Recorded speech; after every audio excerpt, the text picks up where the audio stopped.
Hello everyone, welcome and thank you for coming back to Listening In, the National Counselling and Psychotherapy Society podcast. In this series, we want to give you the opportunity to listen in to some of the conversations that we are lucky enough to have every day, that is, with a variety of people and organisations all working in the field of mental health and wellbeing. In this episode, we are back in Northern Ireland again, as Eilish Craig, clinical lead of West Wellbeing, joins me for a chat. In our slightly rambling conversation, we cover a variety of themes. Eilish's career path from working in construction to cake making, and then finding her vocation in counselling. We talk about the unique challenges faced by people living in post-conflict Northern Ireland, but most of all, the conversation shines a light on a service that knows its community and holds it at the heart of all it does. And in response, we learn how much that community appreciates, values, and gives back to that service. From being a safe space for someone experiencing domestic abuse, to outreach work with the homeless, collaborating with food banks and addressing poverty, the trusting relationships being built by West Wellbeing with its community are special, and the positive impacts far-reaching.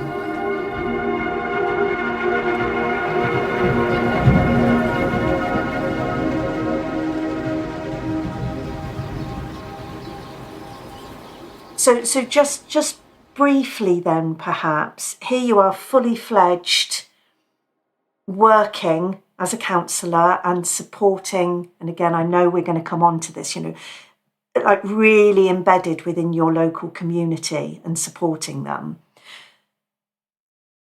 How did you come to do all this? Like what was your path to this place? If you look back where it all started. So I think it all started, it kind of came by accident, really. So I was taking part in a local kind of, I suppose I would say like a get back to work thing after I had my daughter. And what I had done was whenever I had been pregnant, I taught myself to make cakes. So then I thought, right, because I'd worked in construction for a very long time before that. And it was just something I had her, and I thought, no, I don't want to go back into that. So I taught myself to bake, and then I was going to, it was like a, how to set up your own business type thing. The local enterprise agency was running this like course, so I signed up to the course, and I remember the lady asking me, what is it you really, really would like to do? She says, when I'm talking to you about cakes, you don't seem at all excited. And I kind of looked at her and I thought, well, it's just a job, really. But she said to me, like, what would you really, really like to do? And I said, well, I'd love to support families in the way that my family wasn't supported through. My stepfather had a really rare brain illness called MSA. And I just find that as we kind of navigated that, like, because he was always really healthy, he's over 6 foot, big, they used to call him the big gentleman, and he was a part of my life from I was very, very young. So he was that real father role for me. And then to see him kind of become ill, there was a whole build up to that. And we did not know how to navigate that at all. So there was always that kind of thing in the back of my head, gosh, I wish I could do something to support other families, because I know what it feels like to go through something really horrific. And then he passed away in 2010. So I was up doing this course in the July, and the girl said to me, have you ever thought about counselling? And I went, no. And see, by the end of the week, I had looked up the course and I had signed myself up to the certificate in counselling in NRC, and that just started the whole thing for me then. Well, I never. So it had just not been on your radar at all, and then there was this sort of serendipity of meeting this person that's like, Have you ever thought of that? Yeah. But like just how much those conversations, because it's like this wee course that was just, how to set up your business and blah, blah, blah. And just, it literally was one conversation. She noticed from me that I wasn't really feeling it. Do you know what I mean? And her bringing that to my attention, because I'd never thought about it. I didn't know much about the profession at that time at all. So for me, it was support families. And then for her to say that, and that was it.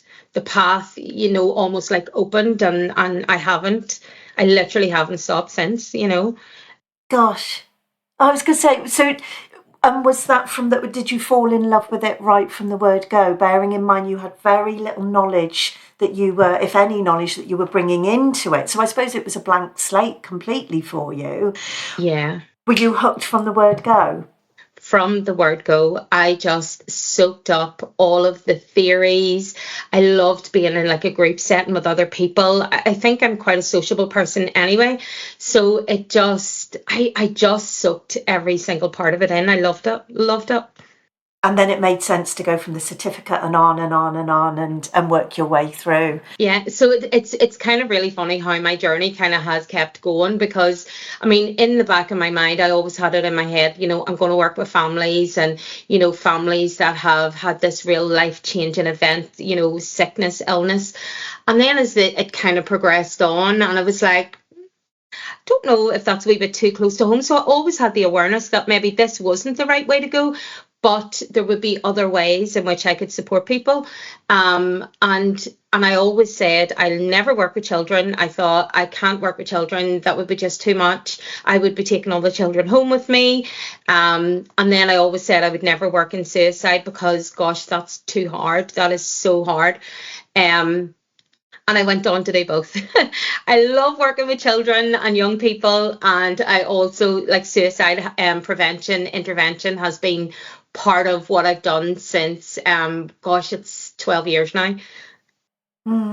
That's amazing, isn't it? And it's really interesting hearing you say about perhaps that's supporting families, that the whole reason you'd come into it in the first place. You started to think to yourself, actually, maybe that's just a little bit close to my own stuff. Because I think it can go either way, can't it? I know myself and my supervisor have had conversations, over the years of how sometimes our own experiences obviously can really bring something extra into the work when we're working with somebody who are going through similar things. And I know clients, or the people we work with, well, sometimes even, can you relate to this? Has this been something in your life? And of course, there's matching services and things like that go on nowadays, isn't there? But actually, it can also flip the other side, can't it? And actually, we run risk of almost being too familiar with our own experiences, and that clouding perhaps work with somebody else in the same vein. Absolutely. And I think what also came from that, I suppose, like I talk to everybody about awareness. Awareness for me is so instrumental in what we do, because what we're not aware of, we're not in control of. And I always remember one of my tutors actually in first year, his name was Connor, going to give him a big shout out. He was absolutely incredible, like incredible. And do you know what? Like Carl Rogers talks about, when the environment is right, people will grow. And in that first year, like I really grew into not only myself, but as a practitioner, and really just honed in on what it was, what that I could bring. And I think what I really realized at that time was, whilst this work is really important, but I'm not just the right person, because there's a lot of stuff for me that was at that time unhealed. Yeah. We had went through something really, really awful that really kind of, I suppose, our family structure just didn't cope with it at all. And, our family was quite broken down at that time. And so there was a lot of pain, a lot of hurt. So for me to kind of bring that, almost like that baggage with me, was just not the right thing to do. So I kind of looked at different avenues. And then when it came to me going to find my placement, I went for another local suicide prevention charity, and I stayed there for years. I loved it. I loved the people. I loved the work. And then I just got really comfortable with the uncomfortable. Like, I talk about that all the time. Suicide literally is the elephant in the room sometimes, and just became, and I kind of went through that movement as well. Of at the start, suicide was very scary for me, but then as I kind of learned more about it, it was more like no one ever should feel like this is their only option. And I think that took a bit of the fear out of it for me. We talk about seeing people and not problems. And we really do. I know for me as a practitioner, like, I really do look for the person, all of them, not just what they're bringing into the room at that time. And I know that as an organisation now we do that too, and it's lovely. And the feedback that we get from our clients and the people that I've worked with along the way has always been, you just really sat with me, and you really heard me, and that's so powerful. It really, really is. It's incredibly powerful, isn't it? And I think it doesn't matter how long you've been doing the type of work you do, it remains so, doesn't it? And the ability I think people have to come and sit with somebody who is unknown to them, and to be able to disclose and to be able to just open up and be honest and frank about how they're feeling and what they're thinking. It still blows me away, how they do that. It's and it does. It comes down to relationship, and it comes down to need, doesn't it? They just need that so much at that time. It's something that they're lacking in their life, and there's you and Roisin and your colleagues there providing that for them. So moving forwards a little bit. I mean, I keep thinking as well. You saying about you used to work in construction. I had no idea that's the case. And just out of interest, do you feel did you bring anything from that? I was somebody who got into, I was very young, like I was only 20 or 21, and I was kind of bouncing from job to job because I didn't really know what I wanted to do. And then I ended up working in the accounts. I done basically like purchase ledger for a local construction company, and I was there for about 8 years. And again, it wasn't something that, I felt completely at one with. It just never really. But one thing that I did bring, I suppose, from it was the fact that we know now in, people that work in the construction industry, there's quite a high prevalence of suicidal ideation. So I suppose now working in West Wellbeing, we have had conversations with local construction companies to hear about how we could bring in, some of what we do into their workplace. Jared, who we were mentioning earlier, he's been going up to do some toolbox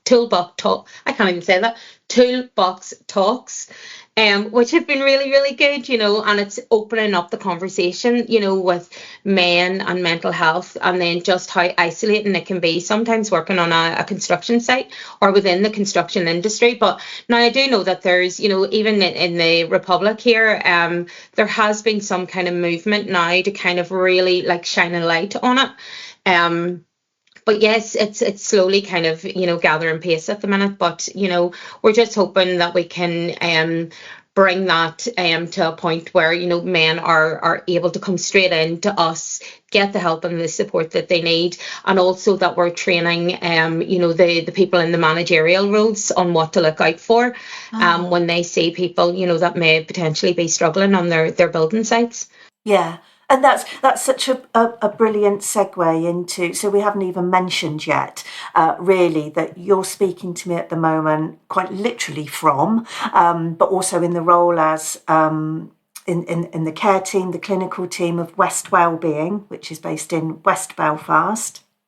And I know I've always said to you when I've been trying to nobble you to have one of these conversations, is what always really strikes me about the work you and the team do is just how incredibly embedded it is into community, the outreach you do. And we can come on to talking what that looks like. You've already obviously mentioned about reaching out to the construction industry, for example. But I don't want to take for granted that anybody listening to this is going to have an awareness perhaps of the specific challenges sometimes that are faced by your community and people around you. And I don't just mean Northern Ireland, but I mean West Belfast very specifically. So I know I'm asking you to describe something in a few minutes that's so big, and I want to just acknowledge that this is big stuff. But can you give people any insight into the specific challenges that are faced, and and in West Belfast particularly, just how prevalent mental health issues can be? Yeah. So as you say, yeah, we are a community-based organisation, and living in West Belfast and working in West Belfast with it, brings a lot of an awareness around, this is literally an area of deprivation. A lot of people here in West Belfast have been so entrenched with trauma from the conflict that happened here. So we'll hear terms like, post-generational trauma or transgenerational trauma. And that really does exist here. It's embedded into every part of the community here. And with that then comes, there's a high prevalence of suicidal ideation, and a lot of deaths by suicide within the area. We are faced with many addiction issues as well. And one thing that happens here, or that doesn't happen, is that within our statutory services, it's not treated, as a dual diagnosis. Oh my God, that completely went out of my head there. You found it. Yeah, so what actually needs to happen with the people within this community, we need to look at and kind of see it through the lens of a dual diagnosis, because it's really unfair to expect people with addiction, because someone who has an addiction has also got some kind of mental health issue going on too. And what they're often faced with is, we can't work with you until you sort out your addiction, and vice versa. So I think what we do very well here is that we take that person in, and it usually is not through our counselling service at all. It's usually we take them in through befriending and through advocacy and outreach. Then we link in with other places and people, and we have, very successfully managed to support people in trying to look at their addiction and potentially why, and then link them in with lots of different supports so that they're getting that real kind of wraparound service. And there's no judgment. There's literally no judgment. We know what it's like for people to live here. And West Belfast, despite everything that goes on here and has gone on here, the people are just incredible. They've been through so much, and they really support us. They really value, the service that we're providing. They're very engaged, and it's just a lovely place to be. It's a lovely place to work. I think that really comes across, and again, it's part of the reason why I thought this would be a lovely conversation for people to listen into, because community is everything. Do I please tell me if I've remembered this wrong, but do I remember even, setting up of the services and quite literally the building and rooms that you're in, the community helped that to happen? Am I right? Local joiners, local painters, local electricians, all kind of really played their part and built this, because from what I know, it was just like one big open space.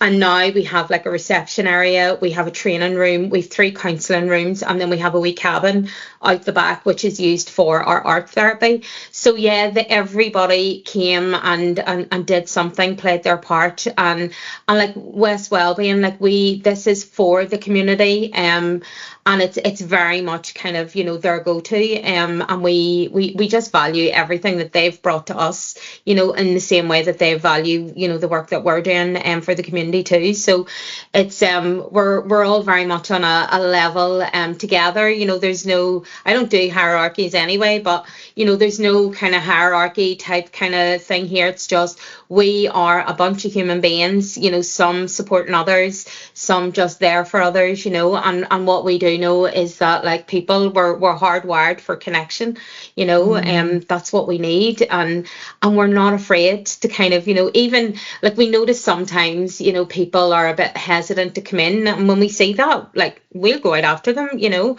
and just kind of really warmly invite them in, and it's like every single time, you know, we get this lovely feedback that as soon as I stepped through the doors, like I just felt so welcomed, I felt so safe, you know, and I think that's something that's really special. You know, you couldn't pay for that.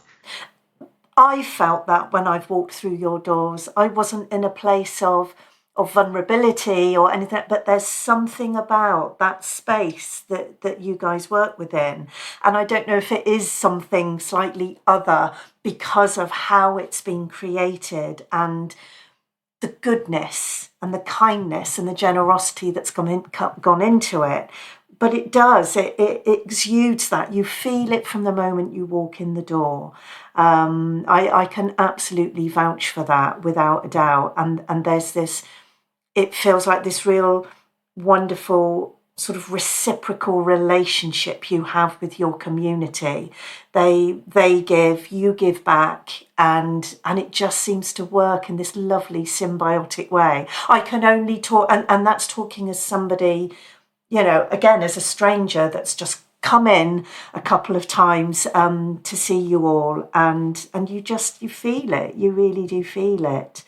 And so, is it okay? Just so, how did that come about then? In terms of when the joiners and the painters and all these people coming together to help create that space. What existed at that time? So I suppose I'm asking you in a sense, where did West Wellbeing come from? Where did it come out from? Yeah, so it was set up back in 2021. So there was two people involved in the setup, as well as a lot of other people as well. But, you know, they had been very much kind of linked with the local kind of sports community and, you know, football community. So that's originally, you know, the idea, and that's how it started, where they wanted to kind of put something in place for, you know, local football teams and local sports people. And again, you know, a lot of the really well-known sports people in the area really got behind that. But what happened then as kind of West Wellbeing started to grow was that more and more people from the community outside of like the football community started to say, look, we need help, you know, we need some kind of support. So then that's where, you know, they kind of went away from that kind of sports forum idea. And this was just something then, you know, for the people of West Belfast. We are a suicide prevention charity, you know, but we do support like just mental health in general. And that's kind of how it started to turn. And then we just got very busy very quickly. I think, you know, we have an absolutely amazing team of counsellors, therapists, art therapists, who are really just doing the work for the right reasons, you know. Even as we take students on, you know, one of the things that I always say to them, you know, there's a real process in place now where we invite them in, we want to have a conversation, you know, and I always tell them, you know, it's to make sure that we're the right fit for you, but also that you're the right fit for us too, you know, and we want to make sure that we have the right people here, and we just seem to attract the most loveliest therapists, students, and we have real open dialogue as to how, you know, we want the place to look. We put our clients at the most center point, where, you know, everyone deserves to have a really good experience whenever they come through the doors, and thankfully that's the feedback that we're consistently getting, which is amazing. And some stories will touch, you know, the deepest compassion within you, and you just kind of go, you know what, people are amazing, you know, they're absolutely brilliant, you know, the things that people go through, and yet they're still showing up in a world that probably feels really unsafe sometimes, you know. I think that's just incredible. I know part of our work is to help people find healthier ways of coping. But even so, I still think there's something, isn't it extraordinary, even if it is, you know, substance abuse, or, you know, all of these hugely unhealthy or counterproductive ways of coping. But people have still found something that does help them cope. I know in the longer term, you know, it's not good, and they find themselves needing the help, and that, you know, as with alcohol in particular, you know, it's a symptom of another problem rather than being the problem in and of itself. But they have found their own way of trying to manage whatever difficult feelings they're struggling, and that's amazing.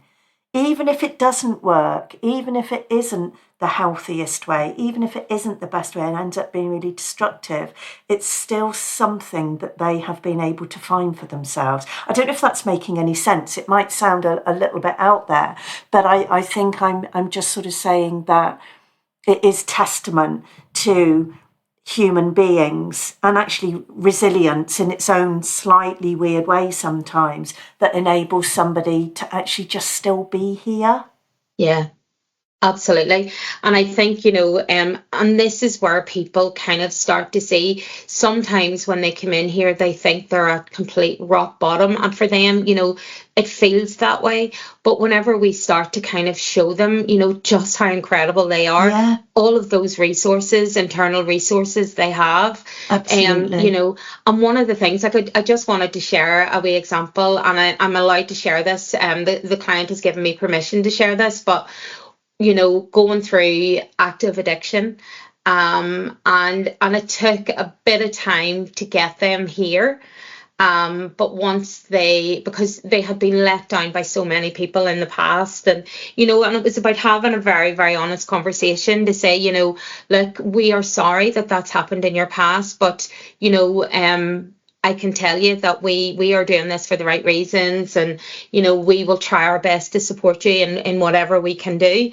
And then to have that person come in through our doors and now view us as their safe place. You know, there was a day where they came in and they actually sat in our art therapy room and just sat there all day because they felt really, really safe. And we were just checking in, you know, every so often, and that was just, I think it was really incredible for them to kind of now have this space where they feel completely safe. They're making changes in their life because they know that we are kind of there holding where we can and when we can.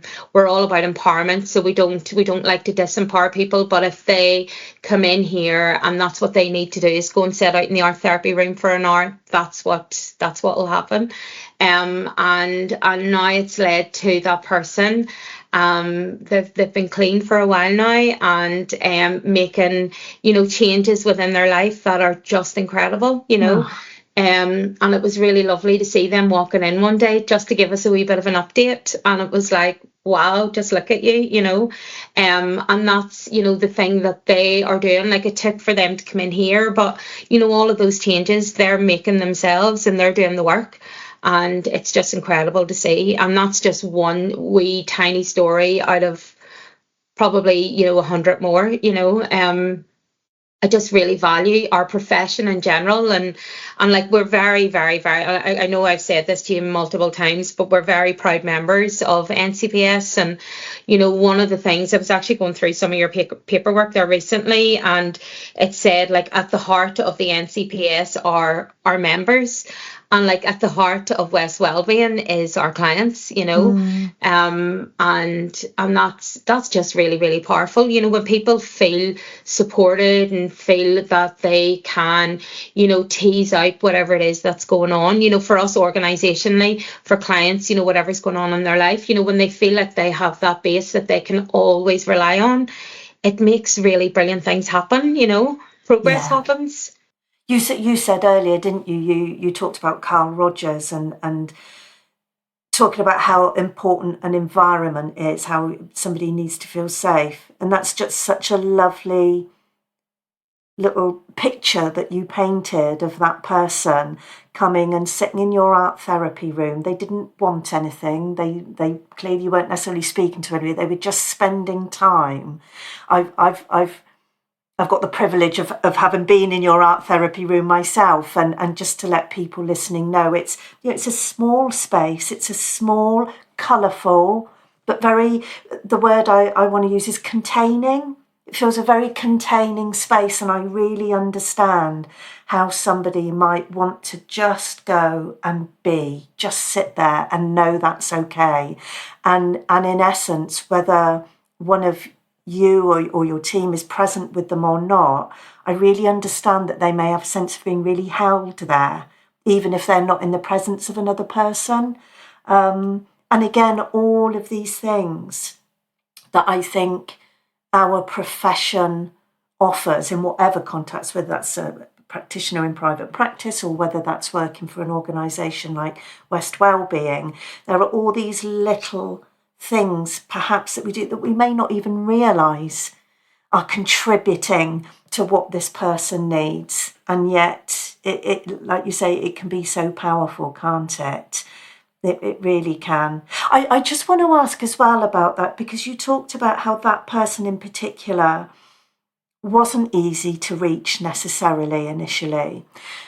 Is that something, and forgive me if this is perhaps inappropriate to ask, I don't know. I know you'll be frank and tell me, but do you think because of where you are, because of the history of conflict in your community and perhaps trust being difficult and safety being something that people haven't always known in many different contexts, do you think that makes it harder for people there to reach out and to ask for help? We know there are certain whether that's men or certain demographics that may find that difficult anyway, or reasons why people might find that difficult. But do you have any sense that might be more so in the community where you are? Absolutely. And funny, as you were starting to talk about it, actually the word trust was kind of circling around in my mind, and the way that, so whenever we are working with the person, like I'd mentioned earlier, we're kind of linking in with statutory services, and what always kind of comes to the fore of, like, so just say, for example, if there's one client with kind of like a multidisciplinary team around them, we can be there. And often what really I'm going to say surprises me sometimes, but then also it doesn't really. It's kind of like that kind of two things can kind of coexist at the same time. But what we find is that we potentially are the ones that the client has built the trust with. There maybe is a bit of mistrust in terms of the services, the statutory services, because they've been let down, or someone has said they would do something and they haven't. They're on a really long waiting list. So what we find is that whenever we are going to those meetings now, we are the organisation, or we are the people that the clients have placed their most valuable trust into. So that's why we take the kind of advocacy role within the service that we offer very, very seriously, because sometimes it's about going in and the word cheerleader is kind of coming to mind, but it's not the right word. But we will fiercely advocate for people in terms of getting them the help and the support that they need. We have built a relationship up with them. We have built that trust up with them. They trust us. So it's something that we take very, very seriously, and that we will go out and do everything within our power to make sure that their needs are communicated effectively. And we realize as well, we can't do this all on our own. We love to collaborate with other groups, collaborate with other different agencies. And we're really starting to see that kind of coming about now, which is great. We've recently teamed up with a few different organisations, and it's just been incredible. Sometimes me and Roisin turn up to things and it's just like, wow. Just wow. People, again, just amaze us all the time. We've recently just finished an 8-week programme with the guests from the Belfast Homeless Services. And honestly, Faye, I cannot tell you how incredible that piece of work was. We finished last week with it, and we had one of the funders in who was actually so moved by what they were seeing and hearing that they've agreed to fund it for a little bit longer, which is incredible. But these people, these guests, were just so open. So now I suppose I'm going to bring you back to the start of it. Whenever we were first getting to know them, there was some within the group that were quite quiet. One of them had mentioned, the fact of being homeless and being invisible. And that really touched somewhere deep within me, that I just couldn't fathom, this idea that someone would feel so invisible to the whole of society.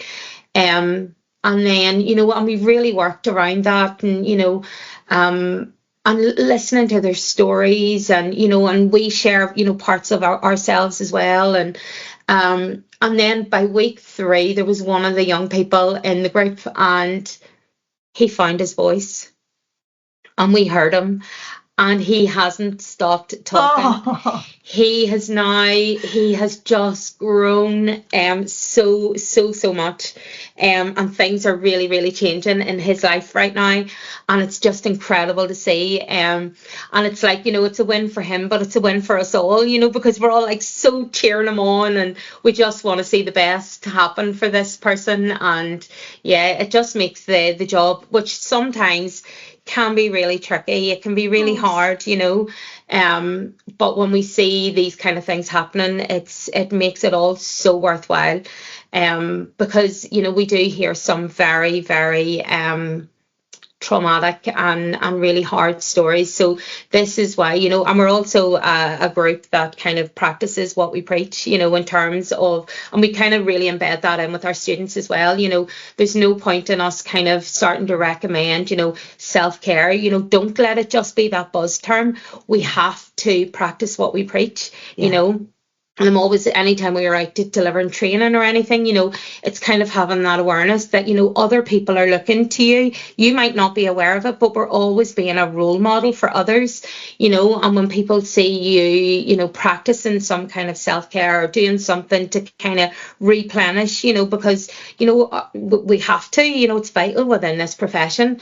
But people are always watching, and that kind of gives them that kind of ability to then go and do something, to help themselves.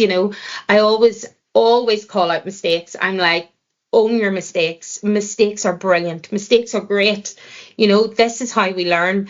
But don't ever feel afraid or shy away from those mistakes, because sometimes when we make a mistake, it's an opportunity to learn, to change something, to do something differently. Don't kind of start to internalize, criticism or look at yourself in a negative way. I'm one for always owning your mistakes, without that kind of real kind of critical kind of voice, adding to it.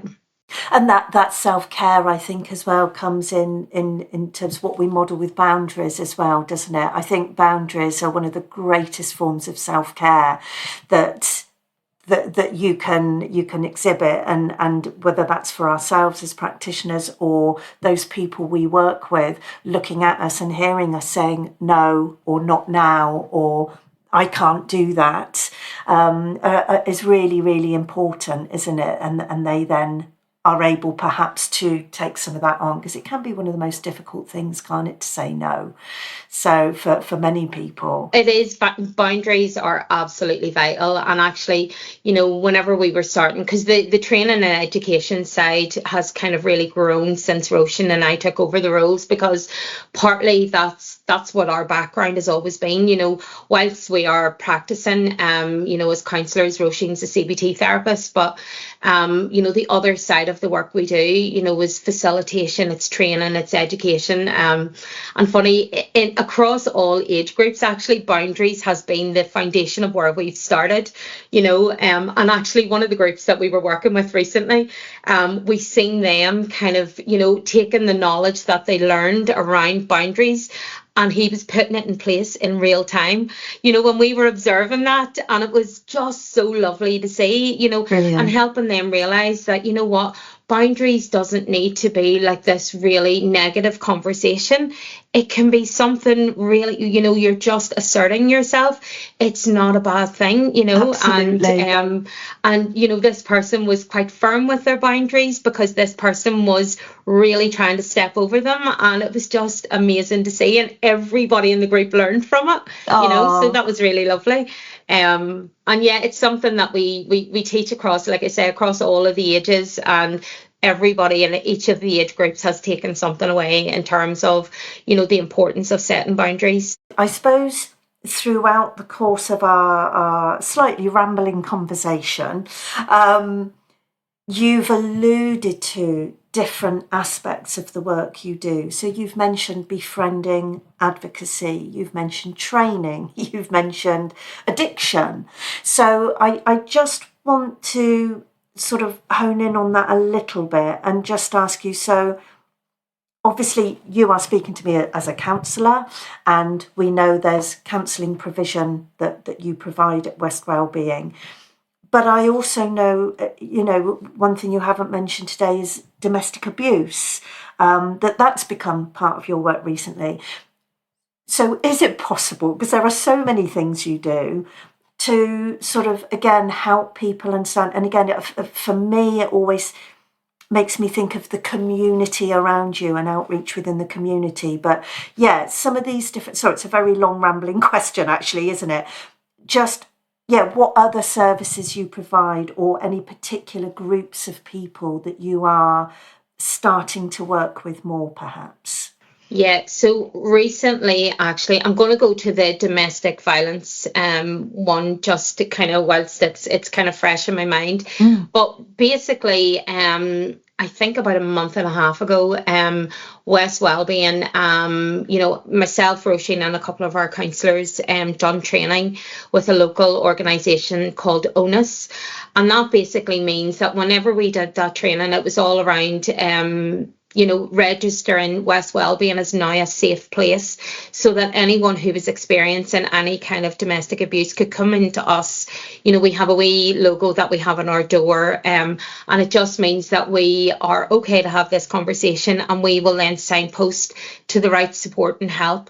We are very, very lucky here that we have a very, very good working relationship with Women's Aid, which is incredible, and we have supported some of their clients, and vice versa. It's just been a really, really good partnership, and we really, really look forward to additional work and more work and going forward. Now, the other thing that's happened off the back of that is that, statistics here in Northern Ireland at the minute are, we are the most dangerous place for women and girls in the whole of Europe at the minute, which is very, very scary. Yeah. So basically, we have applied for funding, which fingers crossed we get, And it's based around the violence against women and girls, and it's to really kind of start opening up that conversation and really educating what that looks like, because it kind of, now I'm not great with social media anymore, because social media can be that cesspit of, negativity sometimes, but there also is that really good side of it as well. But I think, as I've seen conversations being had, it means that actually the education around it is really vital, because we need to kind of educating people around what it actually is. And it's not like a thing to say that men don't experience this. It's not at all. What we want to try and do is, and I've actually been having conversations with men just over the last week, and looking at, like masculinity, what does that look like, and healthy masculinity, what toxic masculinity looks like, having those conversations. And then what are the barriers to, if you see a girl or a lady being, harassed in any way, what is the barrier to you like stepping in and doing something?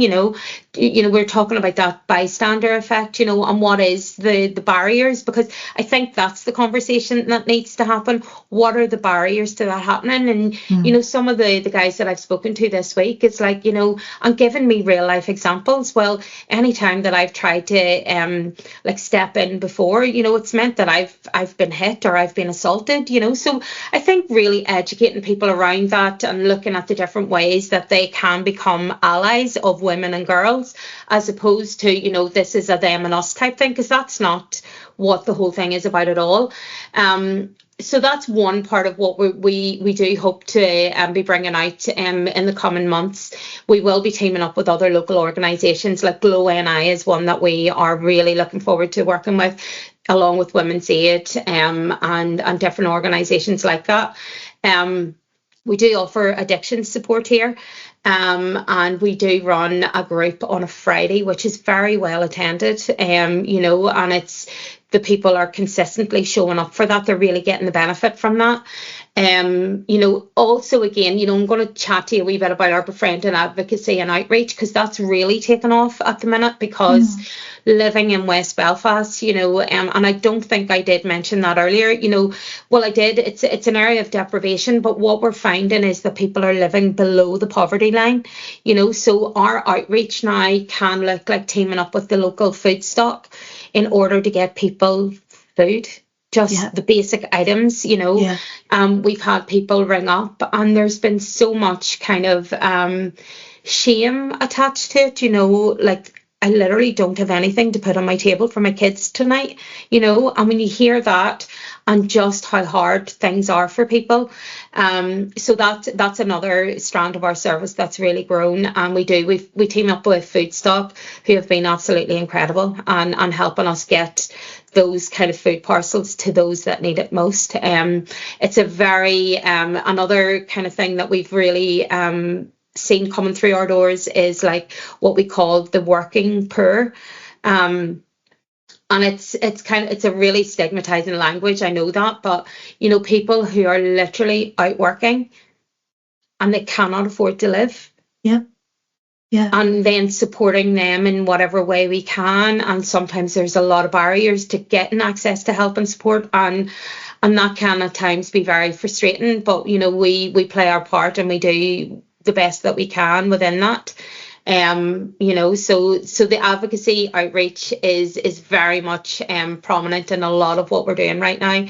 And we like to think of it like a client journey. So whenever the client comes through the door, we do a really thorough assessment and see exactly what it is they need. Sometimes they don't need counselling straight away, so sometimes they need support, so we may put them in through the befriending service with a view to go into counselling when they're ready. The other thing is, sometimes when they go through that counselling journey, and they, they're ready to finish counselling but maybe not ready to have the support completely finished, we'll phase them out then through the befriending service, because I suppose one thing that we don't want is just for people to feel like that's it, you're done and away you go. And sometimes, that's been really, really helpful. We can put people, like we've put people into groups there. There's what's called the Empower Project, and we have a group of people going to do photography. We have a group of people going to do DJing. So it's just something, it gives them something worthwhile to do. And we've teamed up with Disability Action for that, and that's been incredible as well for people. It's given them something that they can really kind of get their teeth into and enjoy. It struck me listening to you describing all of that again, and I apologise to anybody listening that I keep coming back to this word community and how it's always felt really central to the work you guys do, but I think I understand that even more now, and I think we know now more than ever, and thankfully I think it's being talked about more, about the root causes of poor mental health, and understanding that things like poverty, or perhaps cultural background, stigmatization, all these different things that feed into those early experiences of somebody and how that then impacts them as they move through life. And I think what you do at West Wellbeing is address so many parts of that it isn't just counselling. It's recognising counselling isn't always right for this particular person or their problem, or just not right now. And so what else do they need? And you've put that in place, whether that's befriending or advocacy. You recognise the poverty and deprivation in the community where you live. So you team up with people like Food Stock. I think that's what we do well, and we form really strong relationships, and reparative relationships, which again is really important, because we realize that we're only like a small part of someone's journey, Yeah. And when they come to us and have things like really healthy endings, it can be really reparative for them in their future relationships and and things like that there. So I think, sometimes, you do hear like things kind of banded around, in phrases and actually, do you know what? We kind of do what's that phrase? I can't even remember the phrase now. We say what we do on the tin. Is it that? Yeah. Couldn't get that out there, but it's just something that we find really, really important, and it is, and we do we use that language actually. I know that so Roisin and I are actually care team managers here, so there's certain people that we work with, that we recognize. And funny, somebody said this to me recently. You're like the real nurturing person. And there's one client in particular that I know that I offer a hug to, because I know that they're not getting one from anywhere else, and that for them just means so much. It means so much for me too. Like I'll be honest, but it's things like that it's just kind of, and it is outside the perimeters. And thank goodness, I'm not in that counselling role with some people, because I can offer that part of myself to them, and it's really, really powerful, safe, gentle touch can be really transformative for some people, and you read the room, when it's appropriate and when it's not. But for this particular client, it's been really it's something that they've just needed, You guys really live and breathe it, don't you? You're very dynamic, you're very proactive, and the other thing that's really struck me through our conversation is really recognizing, I want to say boundaries again, but I don't think it's even boundaries that I'm talking about. Just knowing that, in a way, the limitations of each of those different services you offer, the limitations of counselling, the limitations of befriending or advocacy, and recognising that actually sometimes other services or other people need to be brought in. And so it's not that. I never get that sense from you that we're the be all and end all, and we're here to fix, and we're here to rescue, we're here to, all those things that we know as counsellors aren't necessarily healthy, but do exist. But instead of just saying that doesn't fit within our service, you then find ways of either providing something that fits or signposting on as necessary. Well, it's really, really needed. We don't have that kind of thing that we can do everything here, because we really recognise that we can't. For building like strong relationships with other organisations within the community. I mean, at the end of the day, this benefits the clients, no matter what organisation it comes from, and I always kind of think about, when, the client can see that there's other people coming together to support them, like there was somebody I was talking to recently, and they were just like, I just feel like I don't matter. But when you see, or when they seen that actually our organisation stepped up, Food Stock stepped up, Women's Aid stepped up, then it's kind of like, actually, I can see that, I really do matter, people really do care. And that's really, really vital. And I think, we're all about relationship. We love having relationships here. We want to build on that. We want to make sure that our relationships are strong. We're not even afraid to ring up and say, look, do you know what? I'm feeling a wee bit stuck here. Can we talk it out, and that's been really, really helpful for us, and hopefully other organisations, it works the opposite for them too.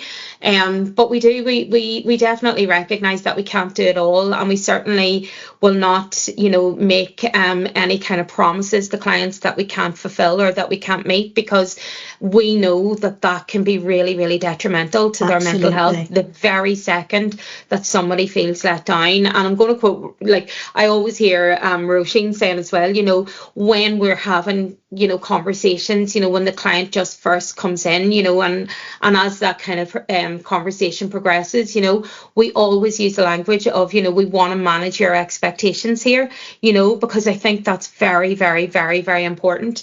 One of the other things is we absolutely love what we do. We love it. And you've heard a wee bit about my kind of past there, in terms of like I worked in construction, I done many years in a purchase ledger role. I was baking cakes, and it was the most stressful thing ever, because it was bringing out this real perfectionism in me, and I couldn't cope with it. But now I can honestly, hand on my heart, say that I am in a role that I absolutely love. I love what I do. I know that our team very much is like that. I know Roisin is very much in the same boat as me, and we just complement each other so well. We never, the other doesn't have to do anything on their own. We're a team, and it really, really kind of, we're a bit of a tripod, because there's Jared in there too. Jared kind of, steers the ship and kind of holds it all together. He uses humour. Sometimes we're like, wee bit of a coping mechanism there, but he's been brilliant. And really is Roisin and I's go-to whenever we need him. He's doing incredible work as well. And I know you'd mentioned there about the walk that we're going to be doing out of the darkness. So it's going to be in April.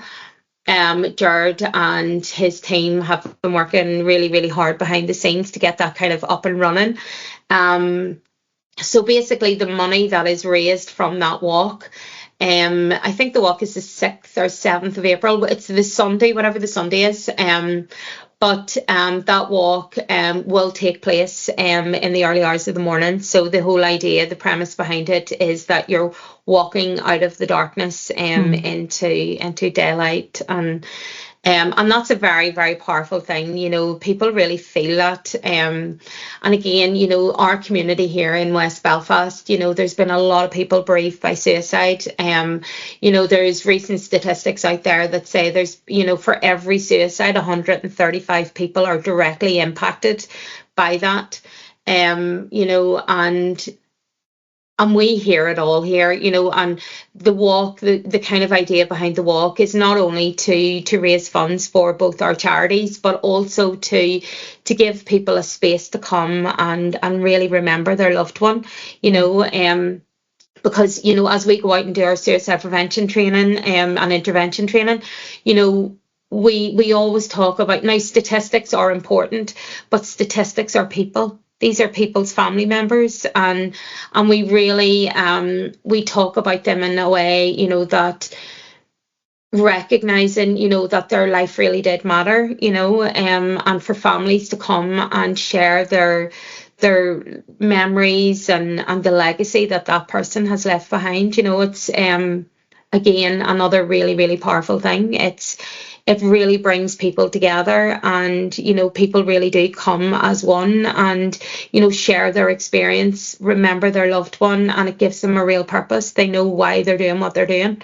I think loss through suicide can be so isolating. There's so much stigma, there's so much shame still around it. It's very isolating, and for people to be able to come together and see, you know, that classic, it's not just me, it's not just us. Look at all these other people that have lost, you know, horribly. You almost wish sometimes you would be the only person, because you wouldn't want that for anybody else. But to see that you're not alone is so powerful.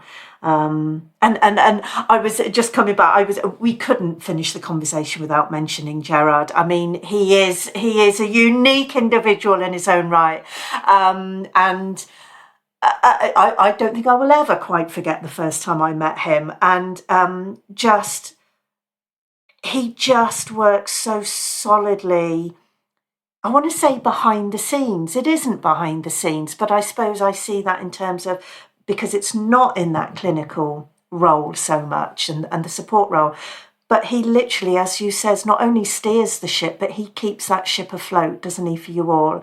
And doing the work I do with our different organisational members, you know, charities and services, we know all too well that funding is so hard and so takes up so much time and so much effort, and yet obviously is so important for the resilience of the service, the future of the service.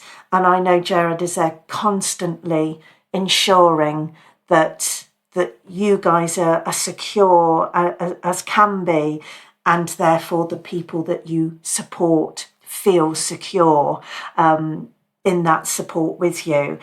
And that this walk that you're doing is with food stock. It's acknowledging, you know, poverty, and it's acknowledging the difficulty some people also have putting food on the table.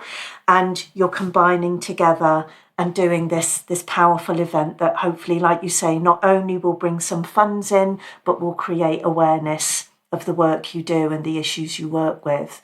And again, what we can do is put in the show notes, put some links there so that anybody, obviously particularly perhaps that's local to you or in Northern Ireland, can log on and either perhaps support or donate or come along if that's appropriate for them to do. So absolutely, I mean, everybody is welcome. And, you know, we as a charity, we are not government funded. So, you know, Gerard does work really, really hard to kind of to bring, you know, whatever we need in to kind of keep the building going.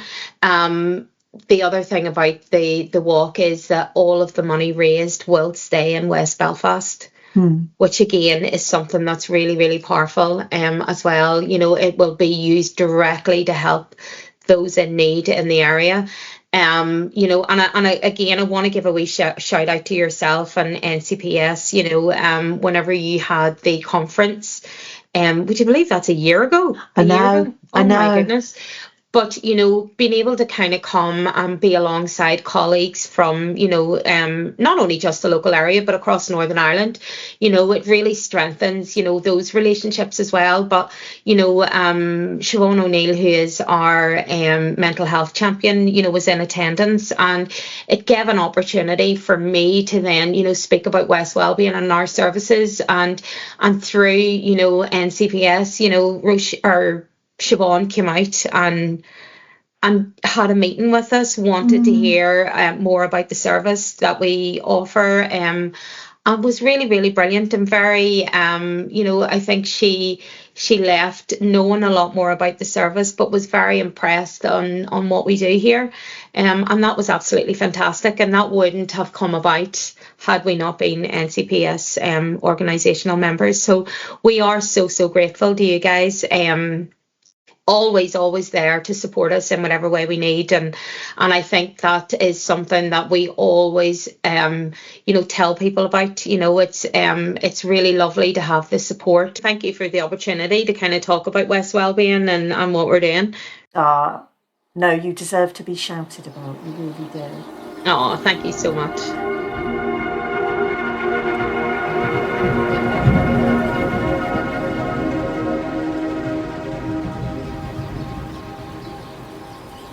Thank you to Eilish for joining me today, and thank you for listening in.